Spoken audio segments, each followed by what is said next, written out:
Interesting कथा है। और उनके बारे में मुझे नहीं पता कितने लोगों को मालूम है, पर जितने लोग भी जानते हैं वो बहुत गहराई से, और एक छाप है उनकी जिंदगी में उनका। और वो रहने वाले तो साउथ इंडिया के हैं, लेकिन उनकी ज्यादातर जो लीलाएं हैं वो नॉर्थ इंडिया में रही है। और 6 फीट के लंबे तगड़े ऐसे जबरदस्त सन्यासी, जिससे कि पूरा राजा से लेकर के रंग तक सब उससे न केवल श्रद्धा से समर्पित थे, बल्कि कई बार डर के कांपते भी थे।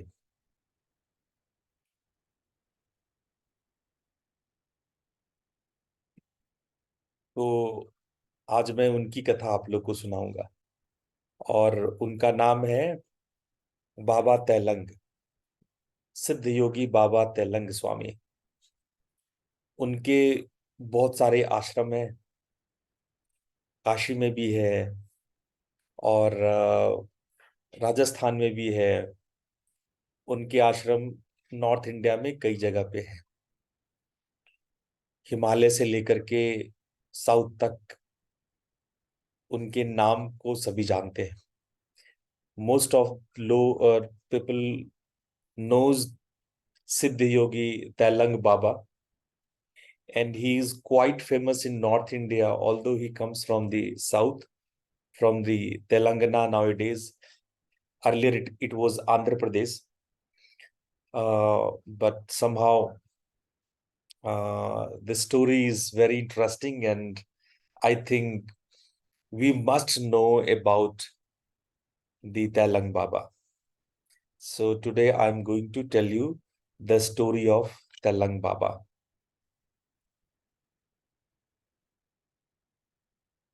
हम लोग चलते हैं आंध्र प्रदेश के विशाखापट्टनम जिला में। और विशाखापट्टनम जिले में एक गांव है जिसका नाम है होलिया। और इस गांव के जो जमींदार है उनका नाम था श्री नृसिंहधर।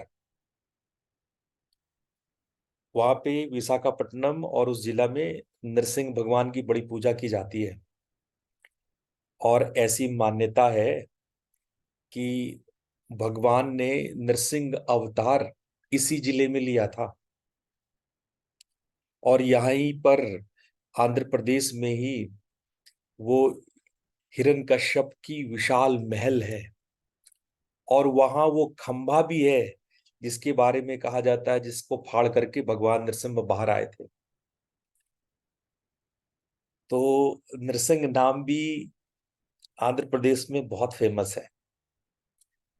तो बाबा की कहानी यहाँ से शुरू हो रही है, विशाखापट्टनम से शुरू हो रही है। और उनका नाम था श्री नरसिंह। और बहुत स्वभाव से उदार थे, प्रजावत्सल थे। नाम नरसिंहधर था, लेकिन वो इतने ही सॉफ्ट और प्रजावत्सल थे। और जमींदार तो थे, लेकिन जाति के ब्राह्मण थे। और बहुत कट्टरता से वो अपनी जो धर्म की साधना, जैसे तीनों टाइम की संध्या करना और सारे पूजा पाठ करना, मंत्र हवन यज्ञ इत्यादि इत्यादि करते रहते थे। So he was very religiously follow his all type of rituals, including the 3 times of Sandhya and all the mantra chantings, whatever he learned in his life. और उनकी पत्नी का नाम था विद्यावती। विद्यावती तो और 4 कदम आगे, वो उनसे बढ़कर के धार्मिक प्रवृत्ति की थी और भगवान शंकर की पूजा में दिन रात लगी रहती थी। चाहे प्रदोष व्रत हो, चाहे कोई भी पूजा हो, स्पेशली भगवान शंकर उनके इष्ट देव थे। वो बहुत बहुत ही ज्यादा व्रती और उपवास, सौम्य और धार्मिक स्त्री थी। वो अपने पति से भी कहीं ज्यादा वो साधिका थी। और इसका एक और कारण था कि उनकी पत्नी इतनी व्रत उपवास क्यों रखती है, क्योंकि जैसे जैसे समय बीतता जा रहा था उनके घर में संतान नहीं हो रहा था। और ये बात धीरे धीरे जमींदार नरसिंह को भी समझ में आने लगा था कि उनकी पत्नी इतनी उपासिका क्यों है, और वो हर रोज सुबह दोपहर शाम वो जल चढ़ा रही है भगवान से, हाथ फैला करके वो बार बार कह रही है कि हमको संतान सुख की प्राप्ति कराओ और मेरा गोद भर दो, मेरे बांझपन का कलंक दूर कर दो, मेरे पति को वंश दो। उस टाइम में थोड़ा बच्चा ना होना, एक बांझ होना, एक अभिशाप जैसा था। और पति भी इतने महान और वो खुद भी इतनी बड़ी उपासिका, लेकिन बहुत देर उम्र तक कोई उनको बच्चा नहीं हुआ। जब बहुत सारे व्रत उपवास और पूजन से उनकी मनोकामना जब पूरी नहीं हो पाई, तो वो एक दिन अपने पति से बोलती है कि शायद मेरे भाग्य में संतान सुख नहीं है, मेरा अनुरोध है कि आप एक दूसरी शादी कर लें। She requested to her husband that please marry with another woman.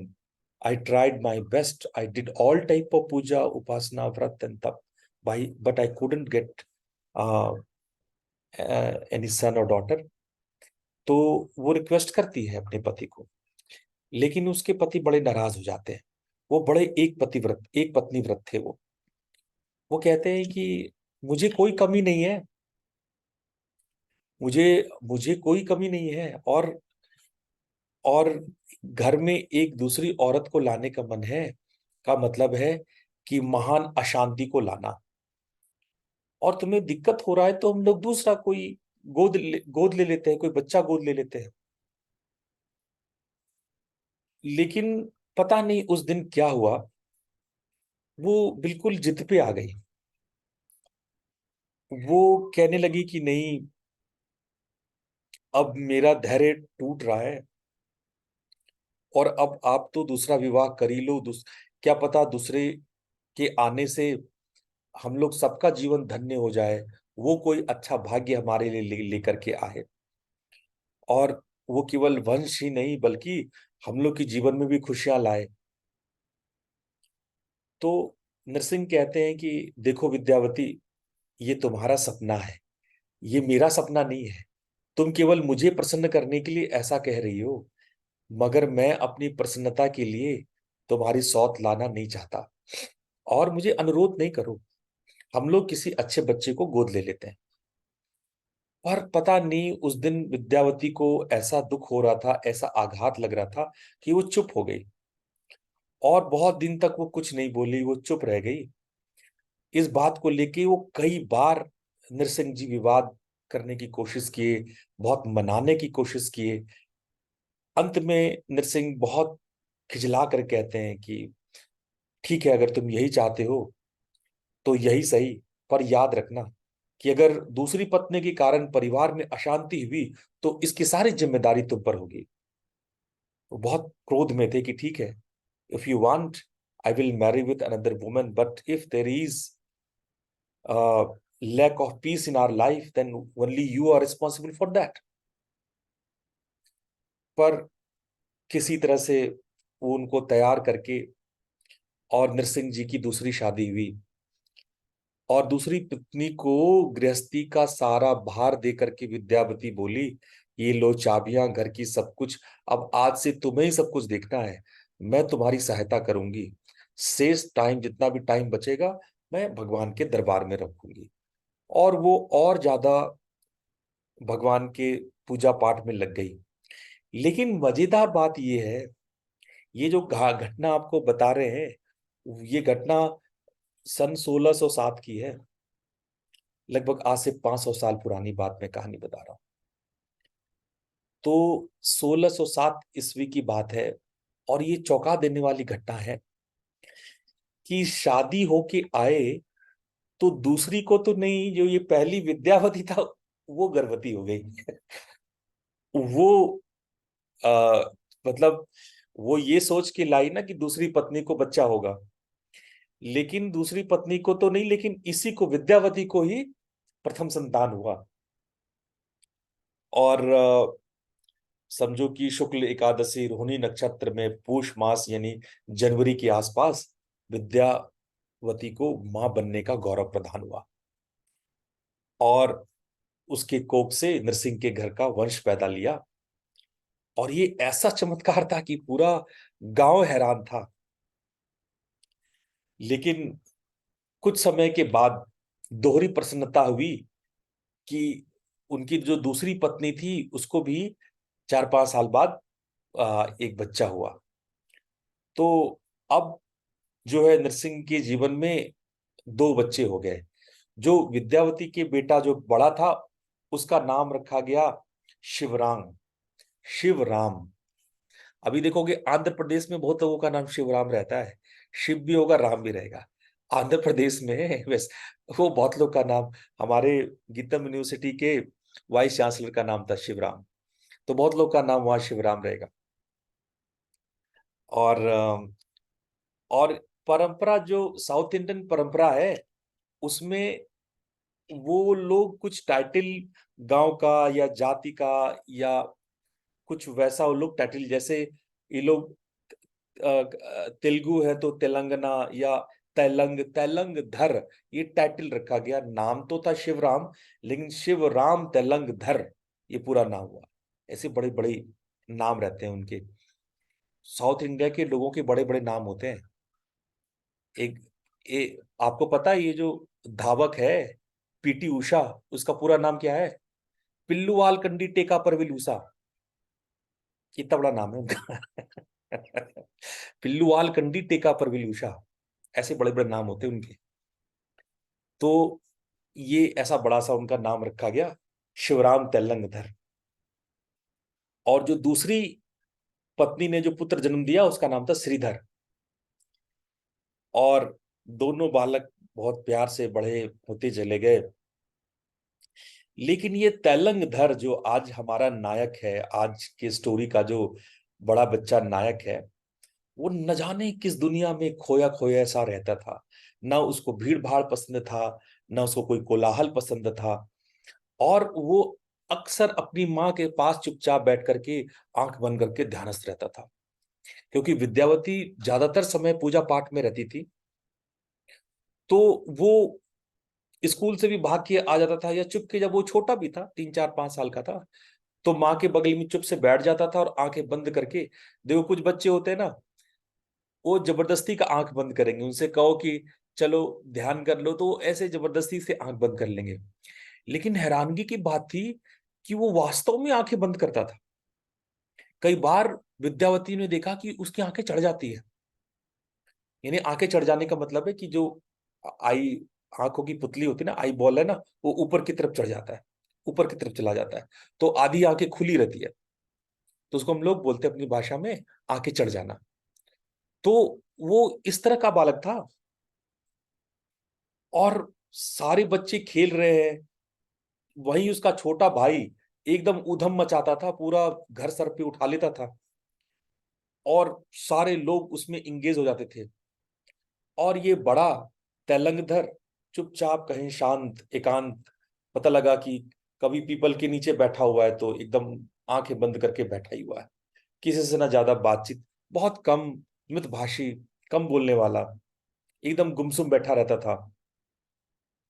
इधर अब वो बड़ा हो रहा था, 12-13 साल का हो रहा था। तो उसके पापा बोले, भाई मैं जमींदार हूँ, तो कैसे लगान वसूलते हैं, कैसे जाकर के ग्राम ग्राम के लोगों का सुख दुख तुम्हें बांटना पड़ेगा, तुमको उन लोग को जाकर के उनसे मिलना पड़ेगा। वो सब जैसे समझाते थे, वो जी पिताजी बोलते वो सुनता था, और जैसे ही मौका मिला वहां से खिसक जाते थे, वहां से भाग जाता था, गायब हो जाता था। अब तो हार करके उसके पिताजी ने उसको डांटना भी बंद कर दिया। अब चूंकि देखो देर से बच्चा पैदा लिया था, तो नरसिंह की बुढ़ापे की उम्र अब शुरू हो गई थी।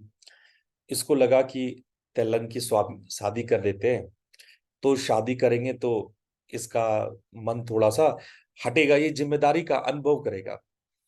तो since from very childhood, Telang was very different, and he was not involved with their friends, and always used to live alone.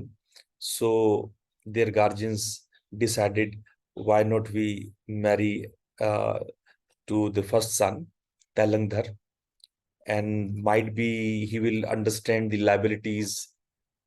So ऐसा करके वो बातें हुआ। तो उसने बहुत गंभीरता से अपने पिता के पास आके कहता है, पिताजी मेरे विवाह के लिए आप प्लीज परेशान मत हो, मैं शादी नहीं करूंगा। पिताजी कड़क के पूछते हैं, क्यों? तेलंग कहता है कि मैंने विवाह न करने का प्रण ले रखा है, निश्चय कर रखा है। मुझसे यह झंझट नहीं पसंद है, मैं नहीं झेल पाऊंगा। सारे एकदम जितने लोग वहां बैठे थे एकदम अवाक रह गए, नरसिंह उस भी दीदी ने अवाक। ना एक दिन जा रहा था, तो उसने खांसी किया, वैसा करती है उसको। बोला इसको दूसरे से मस्ती करने का रहता है। तो वो एकदम अवाक रह गए। तो सब लोग उनको कहने लगे कि भाई ये सारा जमीन जायदाद इतना विशाल, ये सब कौन देखेगा? नरसिंह कह रहे हैं, बेटा कौन देखेगा ये सारा? तुम अगर इस तरह से शादी नहीं करोगे तो तुम्हारा वंश भी नहीं चलेगा।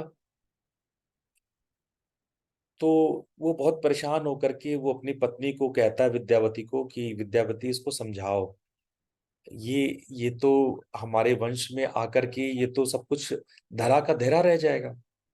बड़ा बेटा ही नहीं संभालेगा तो छोटा कैसे संभालेगा? तो विद्यावती बोलती है, अच्छा मैं कोशिश करूंगी।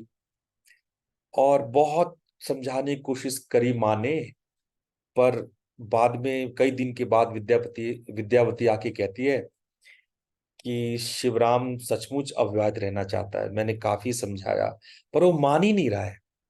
मेरा विचार है कि हम उस पर दबाव न डालें, यही अच्छा होगा। आगे भगवान शंकर की जो इच्छा होगी वही होगा। फिर नरसिंह बार बार जोर देके कहते हैं कि अ, कि अब तुम ही बताओ फिर ये हमारे घर का वंश कैसे चलेगा? तो विद्यावती कहती है कि ठीक है, हम लोग श्रीधर का शादी कर देते हैं, और जब शिवराम का हठ दूर होगा, तेलंगधर का हठ दूर होगा, तो देखा जाएगा। फिर उसके बाद देख लेंगे, हो सकता है कि छोटे भाई की शादी गृहस्थी देख करके उसके मन में कोई भाव आ जाए। तो वो नरसिंह भी परेशान, अरे तुम माँ होकर के ऐसा कह रही हो, तुमको बात समझ में नहीं आ रहा है? भाई हम उसके छोटे भाई की शादी कर दे और उसकी ना करें, ऐसा कहाँ हुआ है? ऐसा तो समाज में नहीं होता है। तो विद्यावती ने कुछ चौंका देने वाली बात बताई। विद्यावती ने बताया कि तेलंग जब छोटा था तभी से मैं देख रही हूँ कि ये विचित्र स्वभाव का है, और ये जब मेरे साथ पूजा में बैठता है तो इसकी आंखें चढ़ जाती है। नॉर्मली बच्चे ऐसा नकल करके करते हैं, श्रीधर को भी मैं बैठाती हूँ तो कभी कभी वो नकल करके ऐसा करता है, लेकिन ये वास्तव में इसके अंदर कुछ है। और मैंने कई बार देखा है कि शिवलिंग से एक प्रकाश से निकलती है, और इसके भीतर ऐसा एक प्रकाश का सेतु बन जाता है, जैसे मानो कि इन दोनों के बीच प्रकाश का कोई तेज पुंज जो आपस में मिल रहा हो। और तो और ये ये सामने वाला जो पीपल का पेड़ है जहां पर वो बैठता है, वहां पर मैंने कुछ बातें ऐसी देखी है जो मैं कई दिन से आपको बताना चाहती थी। मैंने देखा है कि जब ये ध्यान लगाता है तो इसके सर के पीछे एक बड़ा सा सांप फन उठाए, फन को ऊपर किए, हुड को ऊपर किए, उसके सर पे खड़ा रहता है। मैंने जब पहली बार देखी तो मैंने बहुत जोर से चीख लगाई और गोपाल को भेजा। गोपाल उसका नौकर था। लेकिन गोपाल आकर कहता वहां सांप नहीं है। तो मैंने फिर बाद में तैलंग से पूछा तो वो चुप रह गया, उसने कुछ बोला नहीं। तो तो वो बताती हैं कि देखो, उसके ऊपर जोर मत करो। शिवराम तैलंग कोई साधारण आदमी नहीं मालूम पड़ता है। मालूम पड़ता है हमारे घर कोई संत ने जन्म लिया है, कोई बहुत ऊंची दिव्य आत्मा है। इसको हम लोग साधारण नहीं लेते हैं, कोई ऐसी बात है तभी मैं कह रहा हूं। तो नृसिंह जी को आधी बात पे विश्वास हुआ, आधी बात पे विश्वास नहीं हुआ। उसको लगा कि हो सकता है कि ये झूठ बोल रही होगी, ये मैं खुद चेक करूंगा। ऐसा कैसे हो सकता है, ये माँ है तो थोड़ी अपने उसमें वैसा बोल रही होगी। तो वो बोला कि ठीक है, मैं खुद वो करूंगा, देखूंगा। और जब वो उस पे नजर रखा तो उसने देखा कि ये सच में एक विशाल सर्प जो है उसके, जब वो ध्यान पे बैठता था तो उसके सर के ऊपर फन उठा करके वो हो जाता था। उसके बाद तो वो डर ही नहीं गए, बल्कि उसने कभी तेलंग को छेड़ा नहीं और उसको कभी इस बात के लिए जोर नहीं दिया कि शादी करना चाहिए नहीं करना चाहिए। वो समझ गए थे कि कोई और बात है जो हम लोग समझ नहीं रहे। ये तेलंग के रूप में किसी देवदूत ने जन्म ले लिया हमारे घर। फिर समय गुजरता गया। श्रीधर जो है जमींदारी का काम, जो छोटा भाई श्रीधर था, वो जमींदारी के काम में अपना पिता के हाथ बटाने लगा और उसकी माँ पूजा पाठ के ध्यान में लगी रही। और एक दिन इसी बीच में नृसिंह जो है वो अपनी दोनों पत्नियों को छोड़ के, दोनों पुत्रों को छोड़ के वो चल बसे। तो अब ये था कि बहुत भारी, घर में एक दुख का पहाड़ था। समझो कि एकदम बिल्कुल बिजली गिर गया घर पे। पिता के निधन होने के बाद तेलंग के स्वभाव में बहुत जरा सा परिवर्तन हुआ। वो न तो ज्यादा दुखी था, ना तो ज्यादा सुखी था। वो मौन ही रहता था। अब जो ये विधवा माँ है वो पूजा में और ज्यादा समय देने लगी। और जो ये अपना तेलंग बाबा थे, वो अपनी दोनों माताओं की सेवा करते थे। और ये जो छोटा भाई था वो जमींदारी का काम देखता था। तो नृसिंहधर के निधन के 10 साल बाद विद्यावती का भी निधन हो गया। कोई वो भी चल चल पड़ी। तो जैसे ही माता का देहांत हुआ, तेलंगधर धीरे धीरे धीरे अपना संबंध घर से तोड़ लिया और घर आना वो धीरे धीरे बंद कर दिया। पिता के निधन के बाद माँ को कोई कष्ट ना हो, इसलिए वो माँ की सेवा में लगा रहा। और जब माँ ही नहीं रही तो परिवार में उसकी कोई जिम्मेदारी खास बचती नहीं है। और बाकी उसकी सौतेली माँ थी, बहुत प्यार करती थी। छोटा भाई था, लेकिन वो लोग अपने अपने काम में, अपने जमींदारी में, जायदाद को संभालने में वो व्यस्त रहते थे। और उनको न तो कभी जायदाद, धन जायदाद से मोह था, न कभी था, न अब है। तो वो धीरे धीरे धीरे वो कटते चले गए।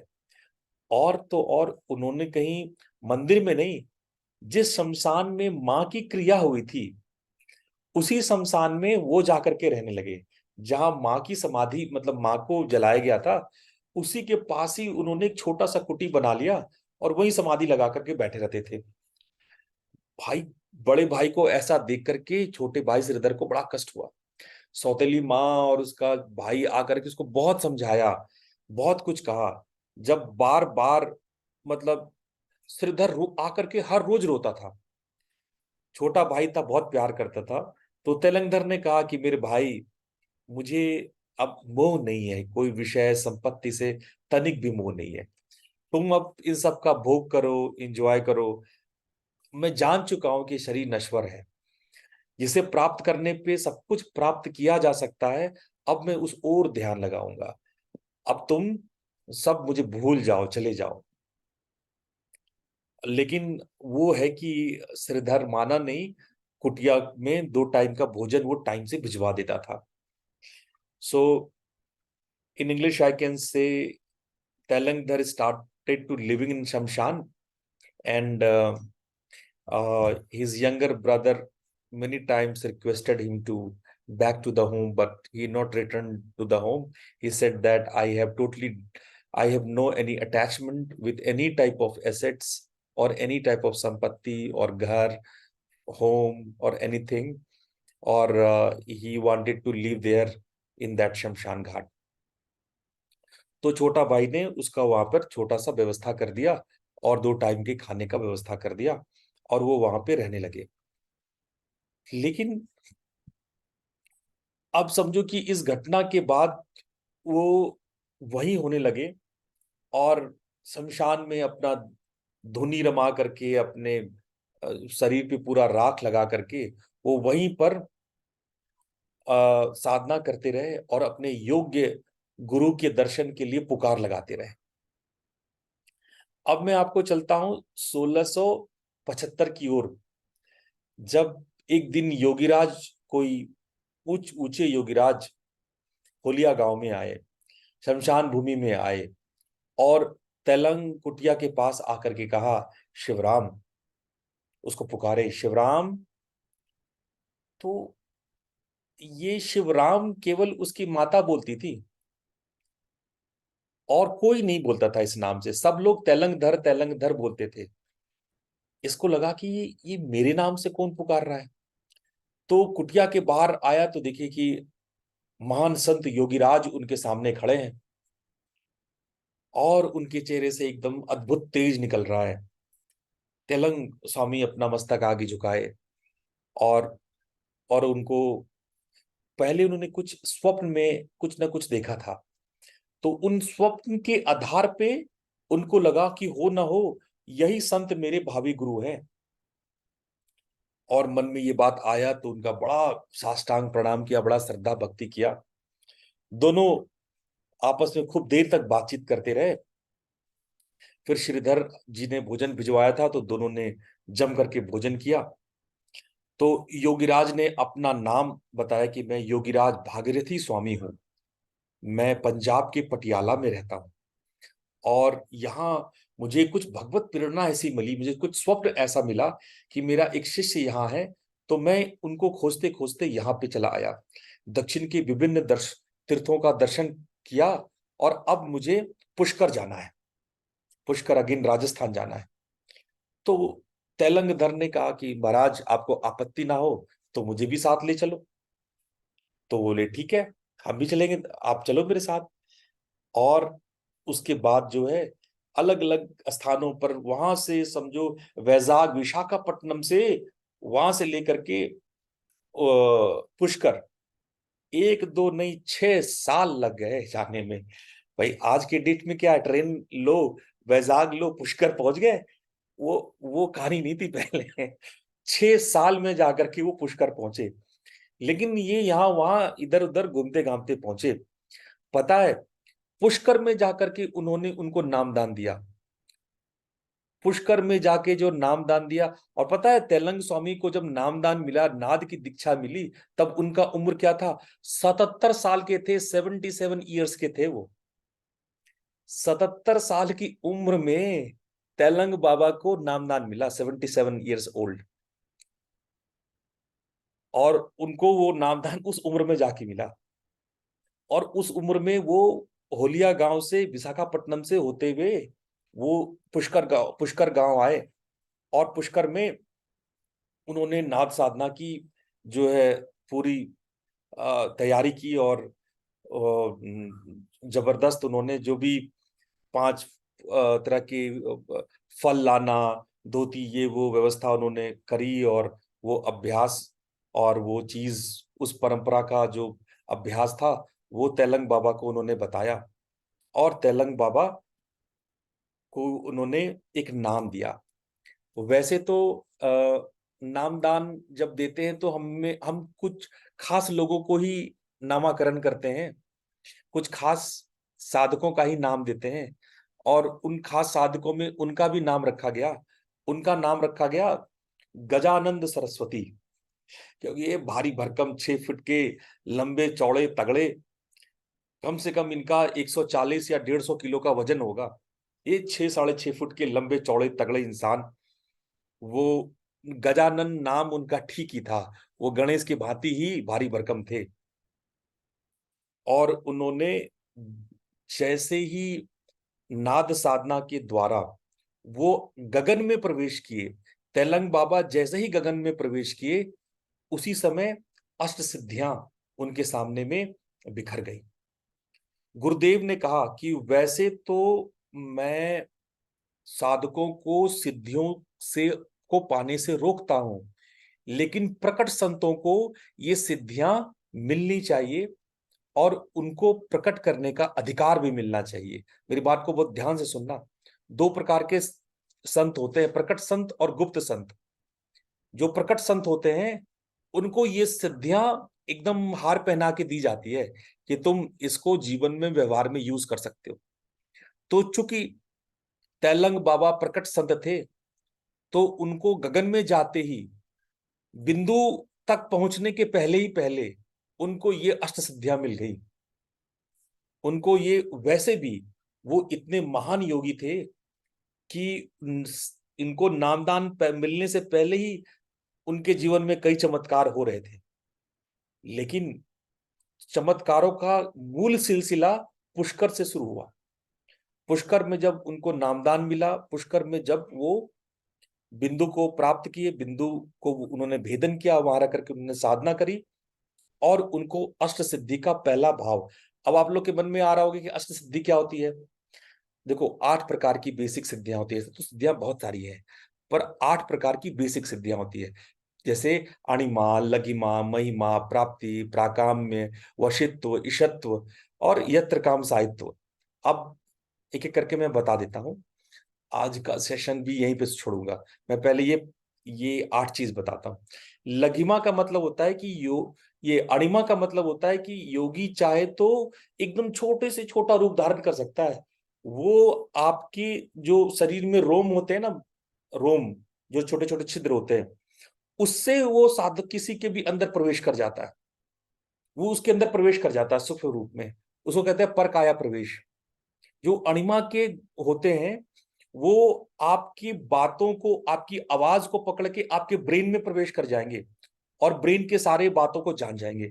सारे ब्रेन के अंदर आपके मेमोरी में जितनी भी गुप्त आपने बातें रखी है, वो आपकी आवाज को पकड़ के वहां तक पहुंच जाएंगे। ऐसी सिद्धियों को अणिमा सिद्धि कहते हैं। लघिमा सिद्धि कहते हैं जब योगी अपने इच्छानुसार अपने शरीर को लघु या हल्का बना करके उड़ सकता हो, किसी एक जगह से दूसरी स्थान पे बहुत जल्दी जा सकता हो।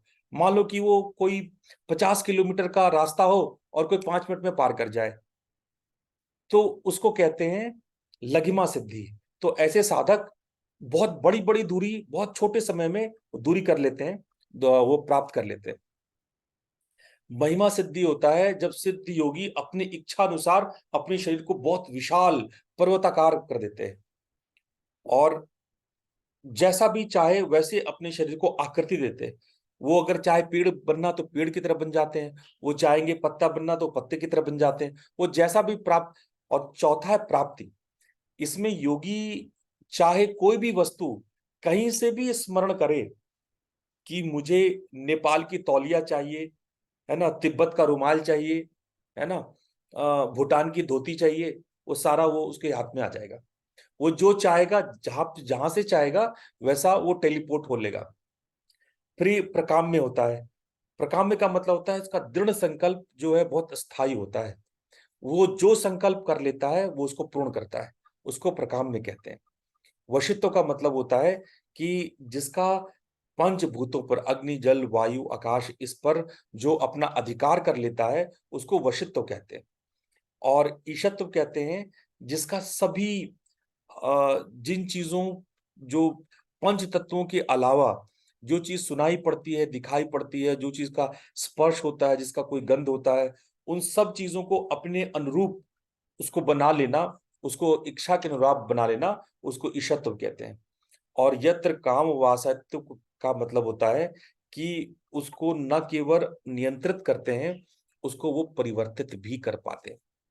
तो ये सारी चीजें जो अष्ट सिद्धियां हैं, वो उन लोगों को प्राप्त होती है जो गुरु के समीप रह करके गंभीर साधना करते हैं। तो हमें भी अपने गुरु को तलाशना चाहिए, चाहे उम्र के किसी भी पड़ाव में हमें गुरु मिले, और गुरु के चरणों में अपना ध्यान इस प्रकार से करना चाहिए कि आप लोगों को ऊंचे स्तर की साधना हो, ऊंची प्राप्ति हो, और किसी न किसी प्रकार से आप इस भवसागर भवबंधन के मोह से निकल करके आप परमात्मा को पा सकें। आज की कहानी मैं यहीं तो छोड़ रहा हूं, लेकिन आगे की कहानी बहुत इंटरेस्टिंग है। आगे की कहानी में मैं उनकी लीलाओं के बारे में बताऊंगा। तेलंग बाबा अपनी लीलाओं के कारण जाने जाते हैं। यहां तक की कहानी शायद ही बहुत कम ही लोग हैं जो तेलंग बाबा का ये कहानी जानते हैं। इसके आगे की कहानी ज्यादातर लोग जानते हैं, क्योंकि उन इसके आगे की कहानी जो है, उन्होंने ऐसे ऐसे महान चमत्कार किए और ऐसे ऐसे उन्होंने काम किए कि वो पूरी कथा मैं आगे आने वाले समय में बताऊंगा। लेकिन मैं सबको बताऊं कि कल मेरी व्यस्तता रहेगी, तो संभवतः कल मेरा क्लास नहीं होगा, और अगले परसों के लिए मैं आप लोगों को व्हाट्सएप पे इन्फॉर्म कर दूंगा। तो कल का क्लास पोस्टपोन रहेगा, कल का क्लास मैं नहीं ले पाऊंगा। चलो बाकी हम सभी से यही आग्रह अनुरोध करते हैं कि आप लोग इसी प्रकार से हम पूर्वजों को याद करें, उनको श्रद्धा सुमन अर्पित करें, मन और भाव से। एक बार सभी लोग 1 मिनट के लिए अपनी आंखें बंद करके अपने सभी पूर्वजों का, अपने जितने भी लोग जो शरीर छोड़ चुके हैं, उनको बंद आंखों से नमन करेंगे। 1 मिनट के लिए 1 मिनट का सब लोग मौन रखेंगे, और हम लोग सामूहिक रूप से अपने सभी पूर्वजों को याद करेंगे। अपना स्नेह, अपना जो भीतर का प्यार है, अपना उन वो तृप्त हो ऐसा भाव करके हम लोग हाथ जोड़ करके उनके लिए विनम्र प्रार्थना करेंगे। तो 1 मिनट के लिए सभी हाथ जोड़ करके बैठ जाएं। All of you, please sit down with the closed eyes, and we remember for 1 minute all our ancestors, including all the great yogis and saints and all the rishis of Sanatan culture. Give them the respect, your love.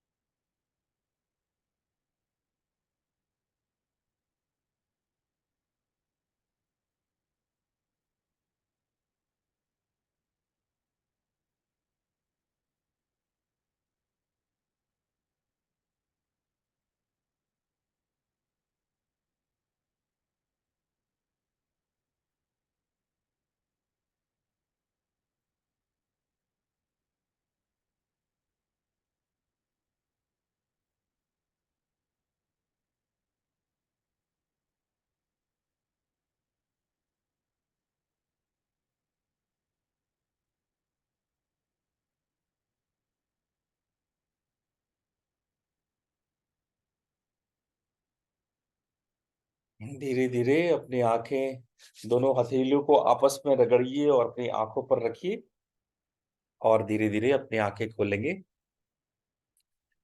आपके सभी पूर्वज, आपके पितृ आपको आशीर्वाद दें, वो तृप्त हों। ऐसी मनसा और ऐसी इच्छा के साथ आज का सत्र हम लोग यहीं पूर्ण करते हैं। फाल्गुनी जी, आप कुछ कहना चाह रही हैं?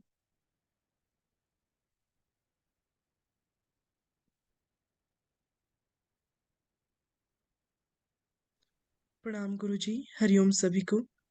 नहीं गुरुजी, अभी आपने इन्फॉर्म कर ही दिया है, कल का सेशन हमारा नहीं होगा। परसों के सेशन के लिए आप सभी को लिंक्स शेयर कर दिए जाएंगे। प्रणाम आप सभी को। प्रणाम गुरुजी।